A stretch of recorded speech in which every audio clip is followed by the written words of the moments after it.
नमस्कार, जनमत हरियाणा में आपका स्वागत है। मैं हूं कमलकांत और हमारे साथ जुड़े हुए हैं प्रद्युमन जी। वापस आ गए हैं। इन ये दरअसल नलवा से चुनाव लड़ रहे थे, तो चुनाव की समाप्ति के बाद ये वापस अपनी पत्रकारिता की लाइन में आ गए हैं। ये हमको बताएंगे, इनकी राजनीति पर जो पकड़ है वो बहुत ही गहरी है। आप पहले भी इनको हमारे साथ देख चुके हैं और इनको पल-पल की जानकारी रहती है। आज जो विशेष घटना हुई वो ये हुई कि चुनाव पूरा हरियाणा का पलटी मार गया। जो चुनाव कांग्रेस के जीतने की बात की जा रही थी, आज वो बीजेपी जीत गई और बहुत सारा ऐतिहासिक चीजें हुई इसके साथ। पहली बार कोई सरकार बनी, तीसरी बार, लगातार तीसरी बार। पहले, इससे पहले हरियाणा में कोई सरकार लगातार तीसरी बार नहीं बनी है। तो प्रद्युमन जी से जानेंगे कि इनके विश्लेषण क्या कहते हैं, कांग्रेस की इस हार के कारण क्या हैं और बीजेपी ने इस हार को जीत में कैसे बदला। प्रद्युमन जी। देखो, मेरा ऐसा मानना है कमल जी, कांग्रेस के पास केवल और केवल अति उत्साही जो कार्यकर्ता और नेता हैं वो हैं, जबकि भारतीय जनता पार्टी मैनेजमेंट के साथ चुनाव लड़ती है।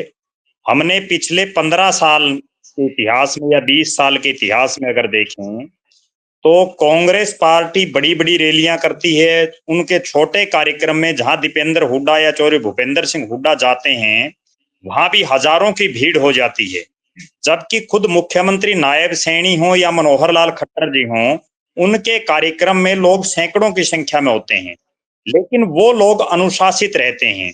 भारतीय जनता पार्टी का अनुशासन, भारतीय जनता पार्टी की मैनेजमेंट और भारतीय जनता पार्टी के नेताओं और कार्यकर्ताओं के द्वारा ज्यादा फूंफा ना करना कहीं ना कहीं इस जीत का एक सबसे बड़ा कारण नजर आया। दूसरी तरफ कांग्रेस पार्टी की अगर बात करें, कांग्रेस पार्टी में जिसको देसी भाषा में अगर मैं कहूं तो दीपेंद्र सिंह हुड्डा और चौधरी भूपेंद्र सिंह हुड्डा के साथ इस तरह का एक टोड़ लगा रहता है, जो वो जहां भी जाते हैं वहीं हा हुल्ला किलकम किलका और नारेबाजी करते हैं, जबकि उनके अपने क्षेत्र में कोई पकड़ नहीं है। पूरे चुनाव परिणाम का अगर हम विश्लेषण करें, वो लोग चुनाव हारे हैं जो अति उत्साही थे, जिनके पास उत्साही कार्यकर्ताओं और नेताओं की टीम थी, या जिनमें घमंड बड़ा ज्यादा था। अगर आप पूरे 90 के 90 विधानसभा क्षेत्रों में देखेंगे तो ज्यादातर सीटों पर वो लोग हारे हैं जो घमंडी टाइप के थे, जिन्होंने कार्यकर्ताओं की कदर कभी करने की सोची नहीं और जो केवल इसलिए जीतना चाहते थे कि हरियाणा में भारतीय जनता पार्टी के खिलाफ एंटी इनकम्बेंसी है और यहाँ हुड्डा साहब की लहर चल रही है, जिस तरह से वो दावे कर रहे थे। जबकि मैं जब 2 महीने पहले या लगभग लगभग 2 महीने पहले भी हमने एक विश्लेषण में एक बात की थी कि हरियाणा में किसी की लहर नहीं है। उसका कारण ये है कि जब 2024 के अप्रैल मई में लोकसभा का चुनाव हो रहा था, हरियाणा प्रदेश में बीजेपी के प्रत्याशियों को गांव में घुसने नहीं दिया जा रहा था। बीजेपी के प्रत्याशियों के गांव में बायकॉट हो रहे थे और उसके बावजूद भारतीय जनता पार्टी, जब मोदी जी की देश में लहर भी नहीं थी, राहुल गांधी की पदयात्रा के बाद एक माहौल बदल चुका था और इंडिया अलायंस बन चुका था, उसके बावजूद बीजेपी 5 सीटें जीतने में कामयाब रही और 3 सीटें सोनीपत, अंबाला और हिसार बहुत कम मार्जिन से भारतीय जनता पार्टी जीती थी। तो कहीं ना हारी कहीं थी। कांग्रेस हारी थी, 3 सीटें कांग्रेस हारी थी। नहीं, भारतीय जनता पार्टी बहुत कम मार्जिन से हारी थी जी। जी। जी। कहीं ना कहीं कांग्रेस का जो अति आत्मविश्वास है और केवल मुख्यमंत्री की कुर्सी की लड़ाई।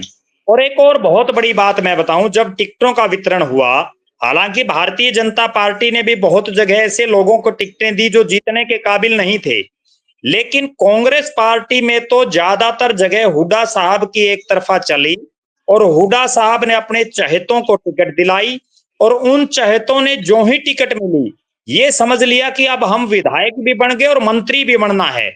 वो तो ये बिल्कुल। सोचने लग गए कि बहुत से ऐसे नेताओं के उदाहरण मेरे पास हैं जो अपने जी। कार्यकर्ताओं को ये तक कह रहे थे कि मुझे तो ये पोर्टफोलियो, ये मंत्रालय मिलना निश्चित है। कोई शिक्षा जी। मंत्री बना फिर रहा था तो कोई खेल मंत्री बना फिर रहा था। आज जी। उन सब की फूक हरियाणा प्रदेश की जनता ने निकाल दी। और एक और ये भी सच्चाई है, प्रजातंत्र में जिसको ज्यादा वोट पड़ेंगे लिहाजा वही जीतेगा, बेशक कोई आदमी कितना हा हुल्ला करता रहे। और उसका जी उदाहरण आज प्रदेश की जनता ने दे दिया। प्रदेश की जनता ने आज एक और चीज तय की, ना केवल कांग्रेस के बल्कि चाहे वो बीजेपी हो, इनेलो हो, जेजेपी हो या आम आदमी पार्टी हो, जितने धुरंधर थे जो अपने आप को तुर्रम खां समझ रहे थे, उनमें से जी ज्यादातर को प्रदेश की जनता ने हराने का काम किया है। और कईयों को जी तो बुरी तरह से हराया है जिसकी उम्मीद उनको खुद नहीं थी। जी जी प्रद्युमन जी, मैं एक चीज एक एक करके लेते हैं। जी आप जो कह रहे हैं मैं उससे 100% एग्री करता हूं। जी प्रद्युमन जी ने ये कहा मित्रों कि कांग्रेस की जो भीड़ दिखती थी ना, वो छलावा था। 90 सीटों के लिए कांग्रेस के पास 2800 2900 एप्लीकेशन आई, और जिसमें एक सीट के लिए 4 4 5 5 सीरियस कैंडिडेट लगे हुए थे। उनके अपने जितने लोग होते थे वो लेकर चले आते थे, लेकिन जिसको टिकट नहीं मिला उसने कुछ नहीं किया।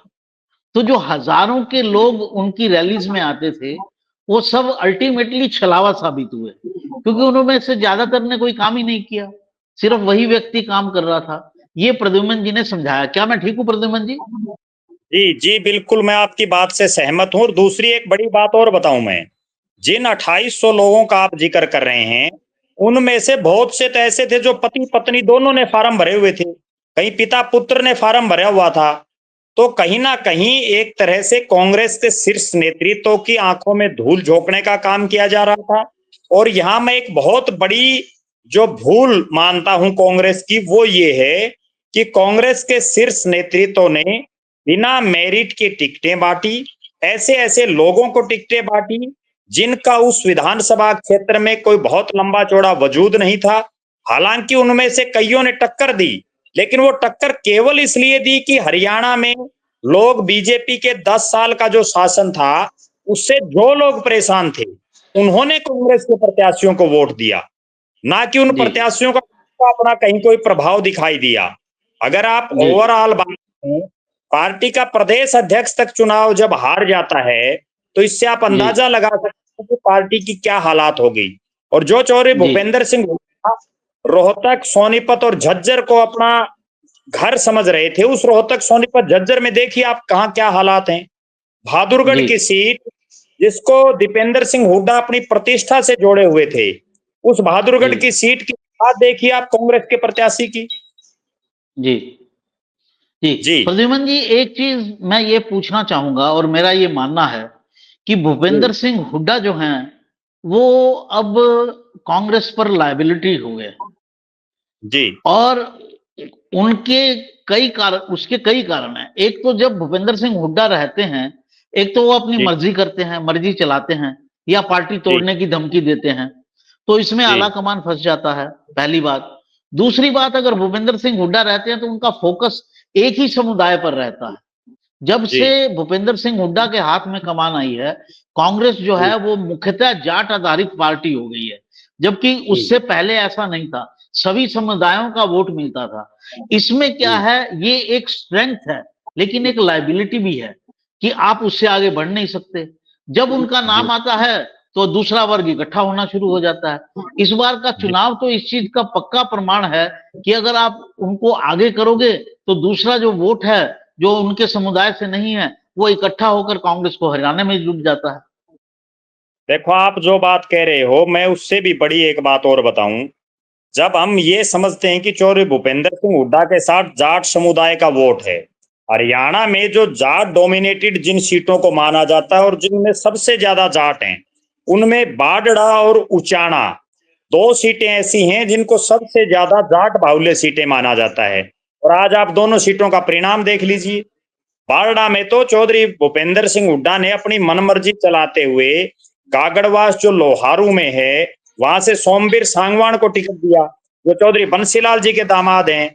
और चौधरी बंसीलाल और चौधरी भूपेंद्र सिंह हुड्डा का परिवार मिलकर के जो परिणाम उन्होंने उसके लिए कंपेन किया, और आज आप परिणाम देख लीजिए वहां।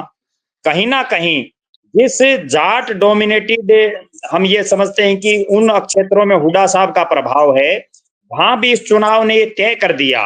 बहादुरगढ़ की सीट है, वहां भी जाट मतदाता बहुत ज्यादा हैं। आज आप परिणाम देख लीजिए, सोनीपत जिले के आप परिणाम देख लीजिए। आप जो है जितनी जाट बाहुल्य सीटें हैं, चाहे वो नलवा विधानसभा क्षेत्र है जहां जाट बाहुल्य, नलवा विधानसभा एक ऐसी सीट है जहां खुद चौधरी भूपेंद्र सिंह हुड्डा भी आए और दीपेंद्र सिंह हुड्डा भी आए। अपनी प्रतिष्ठा से उन्होंने जोड़े रखा उस सीट को, और उसके बावजूद बुरी तरह से उनका प्रत्याशी चुनाव हार गया। तो कहीं ना कहीं जिन जिन सीटों पर इन्होंने प्रचार किया, भले ही वो जाट डोमिनेटेड सीट हैं, उनमें से भी अधिकतर सीटों पर पार्टी चुनाव हारी है।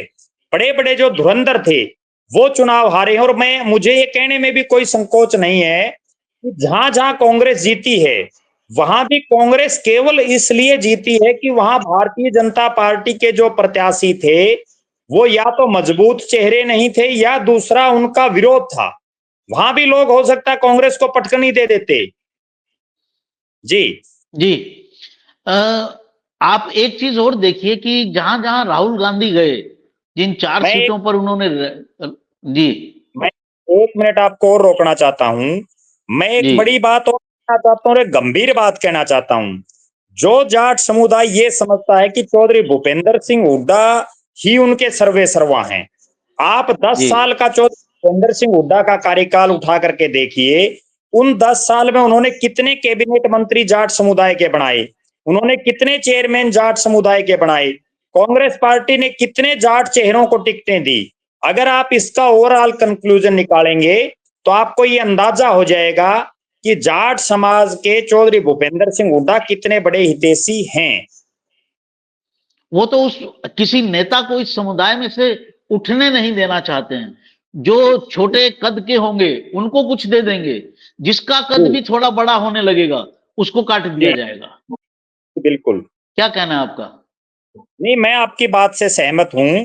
और जिस तरह से उनका जो 9.5 साल का कार्यकाल रहा, उसमें आप देखिए उन्होंने किस तरह से जितने जाट बड़े चेहरे थे उन सबको हाशिए पर धीरे धीरे धकेलने का काम किया। और एक ऐसी हालात बना दी गई कि चाहे वो चौधरी बीरेंद्र सिंह हो, चाहे वो चौधरी धर्मवीर सिंह हो, उन जैसे जो नेता थे उन सबको कांग्रेस आखिरकार छोड़नी पड़ी। जी। एक चीज और चर्चा करेंगे जो चुनाव के दौरान उठी, शैलजा के साथ जो बात हुई, क्या उसने भी जी कांग्रेस का नुकसान किया? देखो, निश्चित रूप से जिस नारनौंद और उकलाना की सीट को लेकर के चौधरी भूपेंद्र सिंह हुड्डा ने एडी चोटी का जोर लगाया, क्योंकि उकलाना की सीट खुद कुमारी शैलजा का गृह क्षेत्र है, उनका गांव प्रभुवाड़ा वहां आता है, और वो चाहती थी कि वो खुद चुनाव लड़े या उनका भतीजा वहां से चुनाव लड़े। वहीं नारनौंद में जो उनके खासम खास है और कई बार के मंत्री रहे चौधरी बीरेंद्र सिंह नारनौंदिया के बेटे डॉक्टर अजय चौधरी के लिए उन्होंने बाकायदा टिकट की घोषणा तक कर दी थी एक रैली में। और उसके बावजूद इन 2 सीटों के लिए चौधरी भूपेंद्र सिंह हुड्डा ने, दीपेंद्र सिंह हुड्डा ने एडी चोटी का जोर लगाया।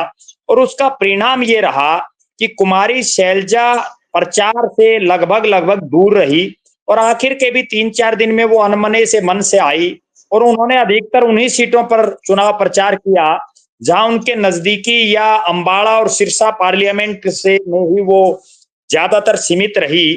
तो कहीं ना कहीं भूपेंद्र सिंह हुड्डा के परिवार को और चौधरी भूपेंद्र सिंह हुड्डा के खेमे को एक छत्र तवज्जो देना कांग्रेस पार्टी को हरियाणा प्रदेश में भारी पड़ा।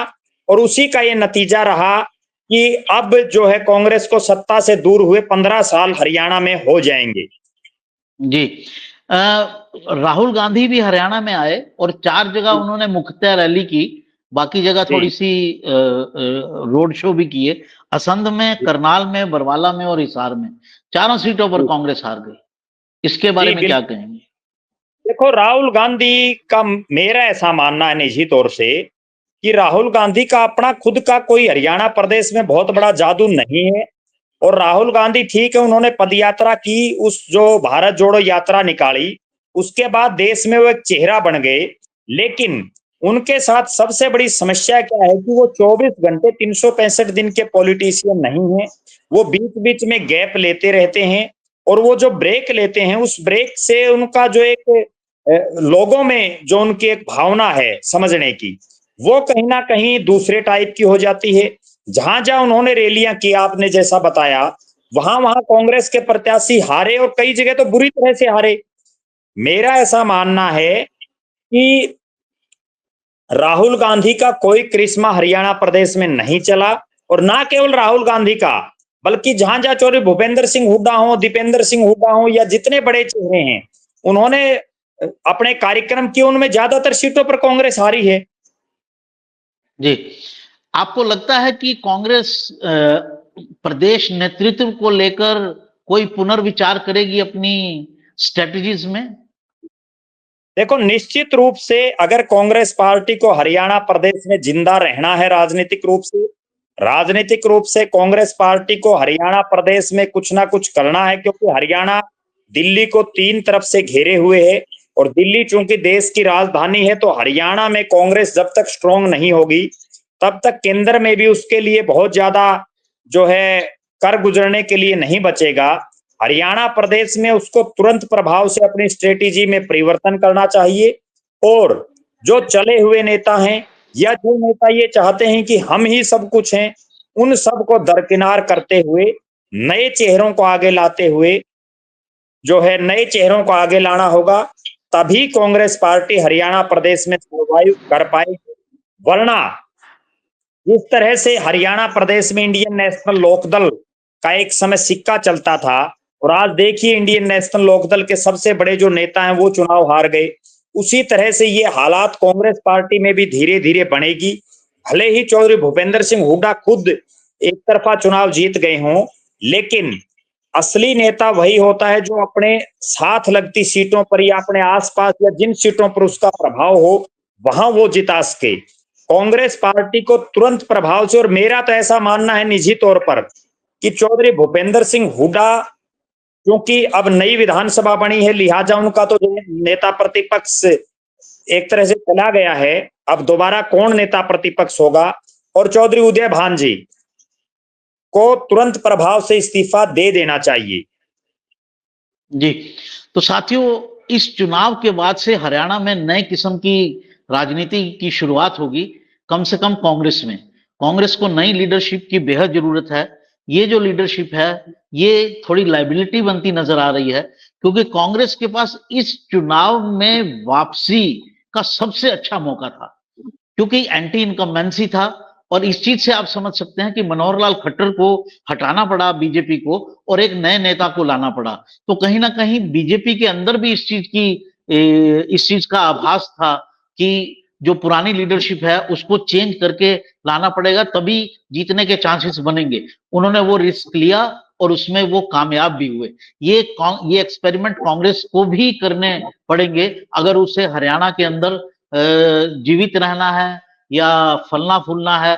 नहीं तो उसके लिए खासी मुश्किल है, जैसा प्रद्युमन जी ने बताया। आप जुड़े प्रद्युमन जी, आपका बहुत बहुत धन्यवाद। साथियों, हमारा अंक ये पसंद आया होगा आपको, ऐसी हम उम्मीद करते हैं। अगर पसंद आया है तो लाइक कीजिए, सब्सक्राइब कीजिए और हमारे साथ जुड़े रहिए। हम आपके लिए नई से नई खबरें, दिन की खबरों का विश्लेषण लाएंगे और प्रद्युमन जी के साथ जुड़े रहेंगे। नमस्कार। नमस्कार, धन्यवाद। हरियाणा की हर राजनीतिक खबर के विश्लेषण के लिए हमारे चैनल जनमत हरियाणा को लाइक, शेयर और सब्सक्राइब करना ना भूलें। साथ ही बेल आइकन को भी प्रेस कर लें ताकि हर वीडियो की अपडेट आप तक पहुंचती रहे।